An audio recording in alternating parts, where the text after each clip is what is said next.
Para sa salitang bitbit sa panlaping mag. Magbitbit, nagbitbit, nagbibitbit, magbibitbit. Magbitbit ka lagi ng cellphone mo. Nagbitbit siya ng maliit na bagahe. Nagbibitbit ako ng maliit na kutsilyo palagi.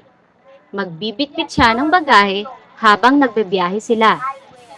Para sa panlaping in.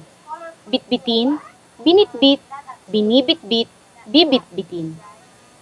Bitbitin mo ang bagahe ko. Binitbit ni Ana ang mga bagahe nila ng kanyang kaibigan.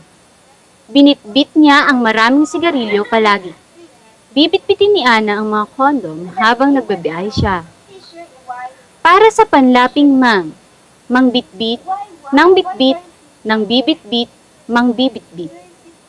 Nais kong mangbitbit ng mga regalo para sa mga bata. Nang bitbit pala si Ken ng ulam para kay Ana. Nang bibitbit na ang kapatid ko ng tubig na pangligo ko. Mangbibitbit sana ako ng mga pagkain at damit para sa mga pulubi, ngunit wala akong kasama. Para sa panlaping magpa. Magpabitbit, nagpabitbit, nagpapabitbit, magpapabitbit. Gusto kong magpabitbit ng damit kay Ken. Nagpabitbit ako ng ulam ko kanina kay Ann. Nagpapabitbit na ako ng makakain ko kay Ken. Magpapabitbit sana ako ng maleta ko kay June, kaso nahihiya ako. Para sa panlaping ipa. Ipabitbit, ipinabitbit, ipinapabitbit, ipapabitbit. Ipabitbit na lang natin kay June ang mga bagahin natin. Ipinabitbit ko na kay Ken ang mga gamit ko. Ipinapabitbit ko na sa kaibigan ko ang ibibigay naming regalo kay Ann. Ipapabitbit ko na lang sa'yo mamaya ang gamit ko.